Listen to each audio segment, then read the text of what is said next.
Shalom, selamat pagi anak-anak hebat semuanya di rumah. Sudah siap belajar untuk hari ini? Siap ya? Oke, untuk tematik kita masih belajar di tema 1 tentang hidup rukun dan masih di subtema 3 tentang hidup rukun di sekolah. Nah, sebelumnya kita sudah belajar di pembelajaran 1, 2, dan juga 3. Untuk itu anak-anak hebat, di video kali ini kita akan bahas materi yang ada pada pembelajaran 4, 5, dan 6. Sekali lagi anak-anak hebat, untuk video pembelajaran kali ini kita akan bahas materi pada pembelajaran keempat, kelima, dan keenam. Nah, hari ini kita akan belajar tentang kalimat perintah. Kita juga akan belajar tentang pengamalan sila ketiga Pancasila, dan yang terakhir kita belajar tentang pengurangan dan penjumlahan bilangan. Untuk itu, simak penjelasan Miss Rani dengan baik ya. Wira, Bion, dan Ayu pulang sekolah bersama. Ketika menuju gerbang sekolah, Wira melihat ada layang-layang. Layang-layang itu besar dan memiliki gambar wayang dengan motif Gatot Kaca. Kata Wira, "Wah, lihat layang-layang raksasa itu, bagus sekali." Kata Ayu, "Iya benar, pakai gambar tokoh wayang lagi." Kata Bion sambil berteriak, "Wira, jangan menginjak tanaman itu." Kata Wira, "Ups, hampir saja. Ini gara-gara terpesona melihat layang-layang." Kata Ayu, "Untung diingatkan. Kalau terlambat sedikit saja, pasti kamu sudah menginjak dan merusaknya, Wira. Kita harus mencintai tanaman ciptaan Tuhan." Kata Bion, "Itu di tanamannya sudah ada tulisannya juga." Kata Wira, "Iya, maaf nggak sengaja. Terima kasih ya Bion, aku sudah diingatkan. Tapi jangan terlalu keras kalau berteriak, aku sampai kaget tadi." Kata Bion, "Iya, aku juga minta maaf." Kata Ayu, "Ngomong-ngomong, gambar Gatot Kaca di layang-layang itu bagus sekali ya." Kata Wira, "Iya, terlihat seperti sedang terbang betulan." Kata Bion, "Nah, kalau benar kita bersayap, kita bisa menyusul Gatot Kaca. Aku akan terbang bersama Gatot Kaca. Hehehe." Kata Wira, "Wah, seru tuh manusia bersayap bertemu dengan si Gatot Kaca." Kata Ayu, "Kita semua jadi manusia bersayap dong. Tapi bentuk sayapnya berbeda-beda. Aku kemarin sudah menggambar diriku menjadi manusia kupu-kupu yang cantik." Kata Bion, "Iya, aku mau melanjutkan gambarku si manusia bersayap." Kata Wira, "Aku menggambar Wira Garuda." Kata Ayu, "Apa itu Wira Garuda?" Kata Wira, "Aku memakai sayap burung Garuda seperti di lambang negara kita itu. Keren kan?" Kata Bion, "Ide hebat itu. Tapi kenapa namanya bukan Wira Pancasila saja?" Anak-anak hebat, setelah kalian menyimak teks percakapan yang sudah Miss Rani bacakan, anak-anak menjawab pertanyaan yang ada di halaman 100. Sekali lagi, setelah anak-anak menyimak teks percakapan yang sudah Miss Rani bacakan, anak-anak menjawab 2 pertanyaan yang ada di halaman 100. Yang pertama, tuliskan kalimat dalam percakapan di atas yang menunjukkan pengamalan sila Pancasila. Dan yang kedua, tuliskan kalimat dalam percakapan di atas yang merupakan kalimat perintah. Nah, sekali lagi Miss Rani mau jelaskan anak-anak hebat. Kalimat perintah adalah kalimat yang mengandung makna meminta atau memerintah seseorang untuk melakukan sesuatu. Sekali lagi, kalimat perintah adalah kalimat yang mengandung makna meminta atau memerintah seseorang untuk melakukan sesuatu. Kalimat perintah biasanya diakhiri dengan tanda seru. Jadi untuk soal yang kedua, anak-anak mencari dalam teks percakapan tersebut mana yang merupakan kalimat perintah. Nah, anak-anak hebat, Mister Rani mau tanya, apakah kalian punya teman yang suka memerintah teman lainnya? Apakah kalian menyukainya? Wah, ada yang menyukainya, ada juga yang tidak menyukainya. Wah, apa pendapat kalian tentang anak yang suka memerintah temannya? Nah, Miss Rani punya cerita tentang anak yang suka memerintah. Judulnya Johan dan Johana. Anak-anak bisa perhatikan di buku kalian masing-masing halaman 105. Sekali lagi, anak-anak bisa memperhatikan teks cerita tentang Johan dan Johana di buku tematik kalian halaman 105. Ada dua orang kakak beradik, Johan dan Johana. Johan sang kakak sangat menyayangi adiknya Johana. Johan selalu siap membantu dan menolong adiknya. Kak Johan, ambilkan mainanku.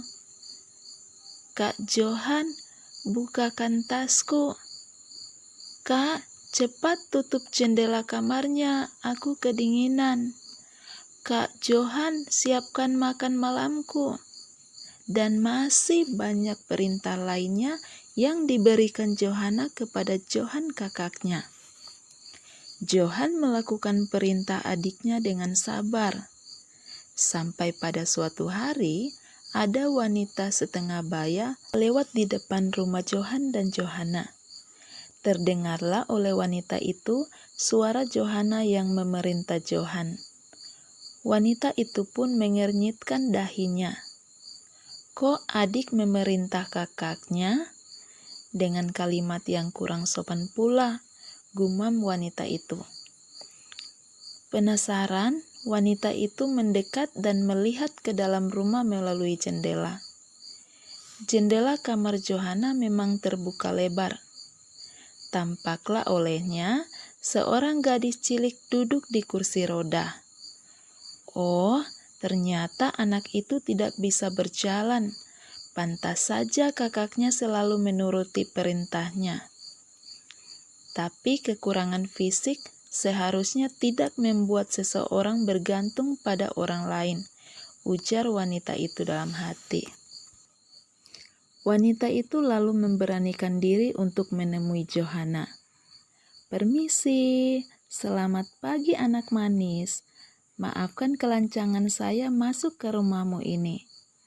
Apakah kamu tinggal sendirian di sini? Tanya wanita itu. Tidak apa-apa, masuk saja. Aku tinggal dengan kakakku. Ada perlu apa? Oh, ini. Saya diberi tugas untuk memberikan kotak ajaib ini pada setiap anak yang mandiri, santun, dan penyayang. Isi kotak ini sangat berharga untuk masa depan anak yang menerimanya. Menurut saya, kamu memenuhi syarat untuk menerimanya. Johana tersentak mendengar perkataan wanita yang belum dikenalinya itu. Johana hanya terdiam ketika wanita itu meninggalkan bingkisan di meja. Johana sangat ingin memiliki kotak yang berharga bagi masa depannya itu. Tak lama kemudian Johan datang. Ia terkejut melihat keadaan rumah yang tertata rapi dan bersih. Loh, kamu sudah makan, Hana? Kamu yang membersihkan dan menata rumah, Hana? Kamu yang menyiapkan baju ganti untuk kakak, Hana? Johana hanya tersenyum sebagai jawaban pertanyaan kakaknya. Kak Johan, tolong ambilkan kotak di meja itu. Lalu Johana menceritakan tentang wanita pemberi kotak ajaib. Jadi kamu melakukan semuanya, jadi anak yang mandiri, santun, dan penyayang hanya untuk kotak ini? Tidak, Kak. Aku betul-betul menyadari kesalahanku pada kakak. Mulai sekarang, kita melakukan semuanya bersama ya, Kak. Soal kotak itu, aku rasa aku tidak membutuhkannya lagi, Kak. Kamu sudah melihat isinya, Hana? Aku sudah memiliki isi kotak itu tanpa membukanya. Kamu mau aku membuang kotak ini? Letakkan saja di depan pintu, Kak. Pasti wanita tadi akan mengambilnya untuk diserahkan pada anak lain sepertiku. Nah, anak-anak hebat, setelah kalian menyimak bacaan yang sudah Miss Rani bacakan tentang Johan dan Johana, anak-anak kemudian menjawab pertanyaan-pertanyaan yang ada di halaman 107.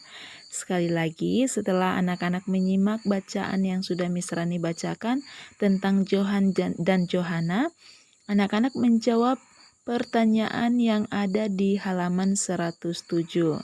Kemudian anak-anak juga mencari kalimat perintah yang terdapat pada cerita tentang Johan dan Johana. Sekali lagi, anak-anak juga mencari kalimat perintah yang terdapat pada cerita tentang Johan dan Johana, kemudian menuliskan pada halaman 107. Nah, anak-anak hebat, masih ingat Wira, Bion, dan Ayu? Nah, mereka berteman dengan rukun. Setiap ada tugas, mereka mengerjakan bersama-sama. Mereka bekerja sama untuk menyelesaikan tugasnya. Ketika mereka mewarnai gambar imajinatifnya, mereka juga mewarnai bersama-sama. Mereka saling meminjamkan alas warna. Mereka saling menunjukkan hasil gambarnya dan saling memberikan komentar. Nah, anak-anak hebat mengerjakan tugas bersama, meminjamkan alat kepada teman adalah contoh perilaku hidup rukun di sekolah. Hidup rukun bisa menumbuhkan rasa persatuan dan kesatuan yang sesuai dengan sila ketiga Pancasila. Miss Rani mau tanya, simbol sila ketiga apa ya? Iya, hebat sekali. Gambar pohon beringin. Nah, siapa yang tahu bunyi sila ketiga Pancasila? Wah, semua hebat. Sekarang anak-anak menuliskan bunyi sila ketiga di halaman 108. Sekali lagi, anak-anak menuliskan bunyi sila ketiga di halaman 108. Anak-anak hebat, perlu kalian tahu bahwa inti pengamalan sila ketiga Pancasila adalah cinta tanah air dan bangsa, mengutamakan kepentingan bangsa dan negara di atas kepentingan diri dan golongan, hidup rukun, dan tidak melakukan hal yang bisa memecah belah bangsa. Nah, apakah anak-anak semua sudah mengamalkan sila ketiga Pancasila? Miss Rani percaya anak-anak semua sudah mengamalkan sila ketiga Pancasila dalam kehidupan anak-anak setiap hari. Yang berikut anak-anak perhatikan halaman 109. Halaman 109, di sini ada tabel. Pada tabel tersebut terdapat 4 pernyataan. Nanti anak-anak memberi tanda centang pada kolom yang sesuai atau tidak sesuai dengan pengamalan sila ketiga Pancasila berdasarkan pernyataan yang ada. Yang pertama, bekerja sama dalam piket di kelas, apakah sesuai atau tidak sesuai. Yang kedua, tertib dalam mengikuti upacara bendera, apakah sesuai atau tidak sesuai dengan sila ketiga Pancasila. Yang ketiga, tidak menghargai pahlawan, apakah sesuai atau tidak sesuai dengan sila ketiga. Yang keempat, tidak mau berteman dengan suku bangsa tertentu, apakah sesuai atau tidak sesuai dengan sila ketiga. Dan yang berikut, anak-anak menjawab pertanyaan di bawahnya. Apa yang dapat kamu lakukan di sekolah dalam mengamalkan sila ketiga Pancasila? Nah, anak-anak hebat, berikut adalah contoh kegiatan Wira, Bion, Ayu, dan teman-temannya yang menunjukkan sikap hidup rukun di sekolah. Yang pertama, makan bersama di kantin sekolah. Yang berikut, memilih ketua kelas secara bersama-sama. Yang berikut, membersihkan ruang kelas secara bersama-sama. Yang berikut, belajar bersama-sama. Yang terakhir, menentukan strategi permainan secara bersama-sama. Wira, Ayu, Bion, dan teman-teman sekelasnya juga rajin. Ketika di sekolah dilaksanakan Sabtu bersih, semua siswa kerja bakti membersihkan kelas dan lingkungan kelasnya masing-masing. Pak Guru memandu anak-anak agar memilih jenis kegiatan kerja baktinya. Kata Pak Guru, bagian mana yang paling kotor dan harus dibersihkan dulu? Kata anak-anak, depan kelas, Pak. Kata Pak Guru, siapa yang mau membantu Pak Guru membersihkan selokan? Kata Wira, saya Pak Guru. Beberapa anak ikut tunjuk tangan. Kata Pak Guru, siapa yang mau membantu Pak Guru membersihkan taman kelas? Kata Bion, saya dan 3 teman lainnya Pak Guru. Kata Pak Guru, siapa yang mau membantu Pak Guru membersihkan kaca jendela? Kata Ayu, saya Pak Guru. Beberapa anak juga mengajukan diri untuk membantu. Mereka saling membantu untuk membersihkan kelas dan lingkungan kelasnya. Sambil membersihkan kelas dan halaman, Pak Guru mengajak anak-anak bernyanyi supaya tidak merasa cepat lelah. Nah, anak-anak hebat, kegiatan yang dilakukan Wira dan teman-teman sekelasnya merupakan contoh pengamalan sila Pancasila. Nah, apakah ada anak-anak yang tahu contoh pengamalan sila keberapa? Nah, sekarang anak-anak perhatikan gambar berikut. Nah, ini adalah simbol sila keberapa ya? Iya, hebat sekali. Simbol sila keempat. Mari kita sebutkan sama-sama bunyi sila keempat. Kerakyatan yang dipimpin oleh hikmat kebijaksanaan dalam permusyawaratan perwakilan. Sekali lagi kita sebutkan sama-sama bunyi sila keempat Pancasila. Kerakyatan yang dipimpin oleh hikmat kebijaksanaan dalam permusyawaratan perwakilan. Nah, anak-anak hebat, inti pengamalannya adalah selalu bermusyawarah dalam mengambil keputusan. Kepemimpinan bersifat amanah.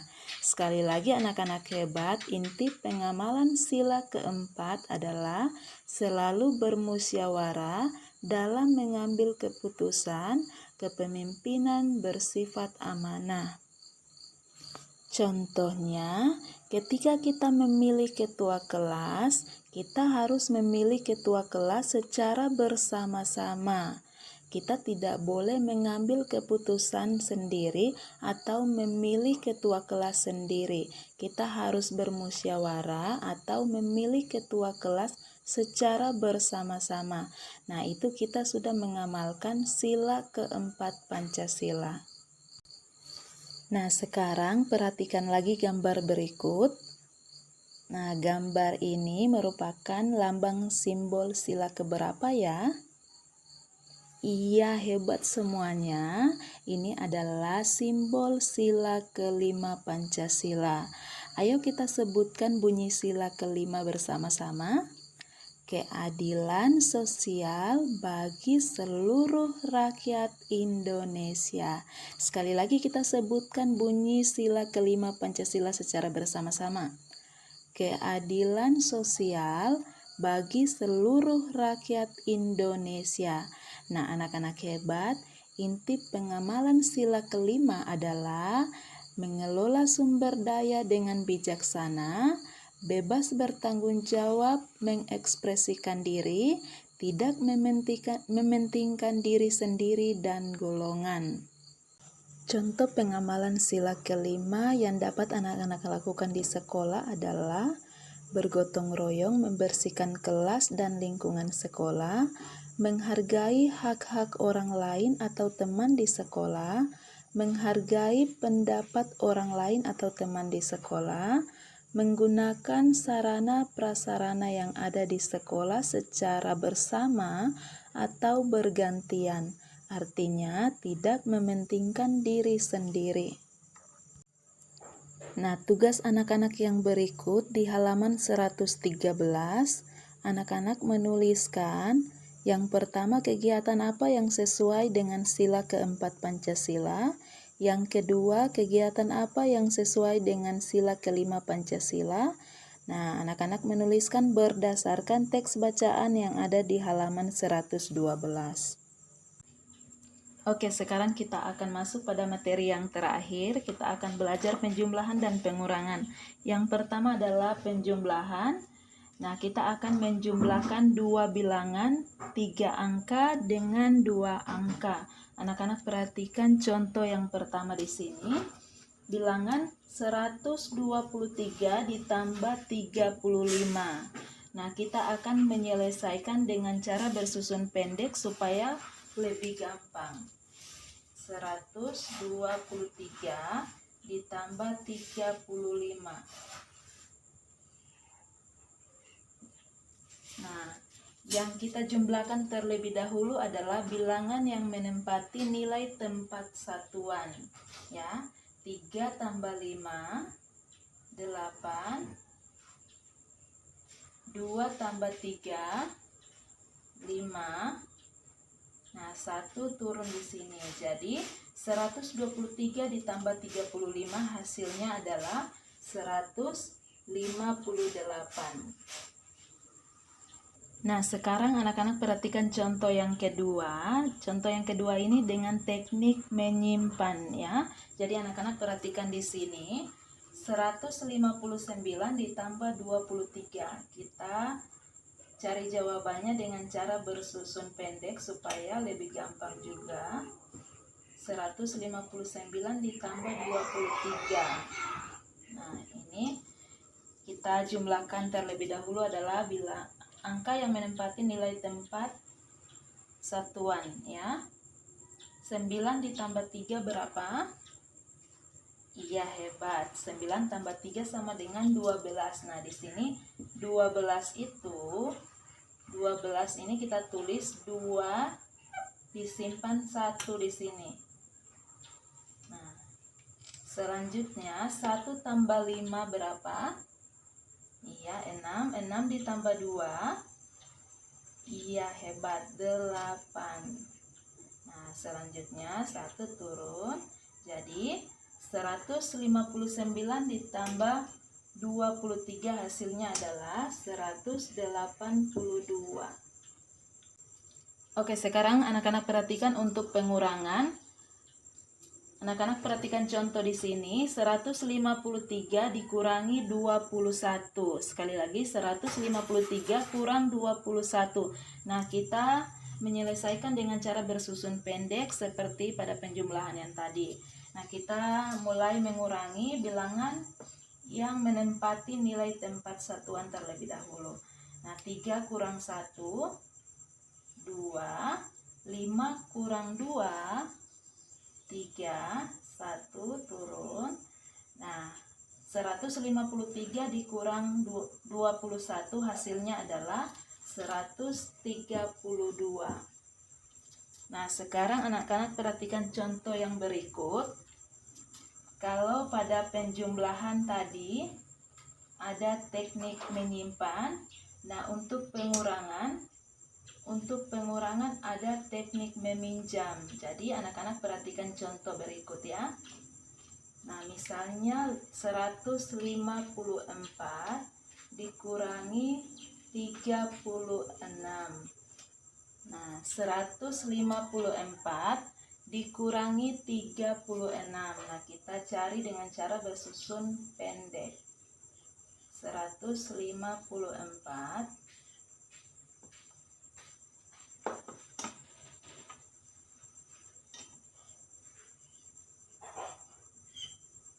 dikurangi 36.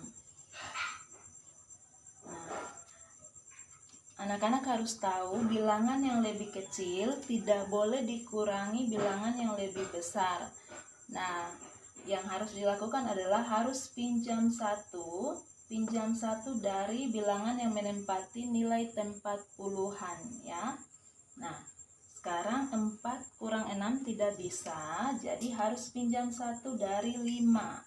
Nah, kalau 4 pinjam 1 dari 5 ini menjadi 14. Kenapa 14? Kenapa menjadi 14? Karena pinjam 1 di bilangan yang menempati nilai tempat puluhan. Jadi 1 itu 1 puluhan ya. Nah, 4 sudah menjadi 14 dan tadi 5 karena sudah dipinjam 1, sudah kurang 1, maka sisa 4. Nah, sekarang 14 kurang 6 hasilnya 8.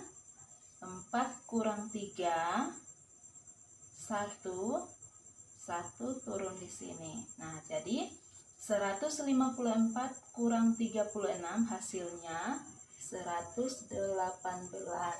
Nah, seperti ini ya anak-anak hebat. Nah, untuk tugas terakhir, untuk penjumlahan ada di halaman 102. Anak-anak mengerjakan soal penjumlahan yang ada di nomor 1 sampai nomor 5 saja. Sekali lagi, untuk penjumlahan ada di halaman 102. Anak-anak mengerjakan soal nomor 1 sampai nomor 5 saja. Nah, untuk pengurangan ada di halaman 117. Anak-anak mengerjakan soal nomor 1 sampai nomor 5 saja. Sekali lagi, untuk pengurangan ada di halaman 117. Anak-anak mengerjakan soal nomor 1 sampai nomor 5 saja. Oke anak-anak hebat, demikian materi kita hari ini.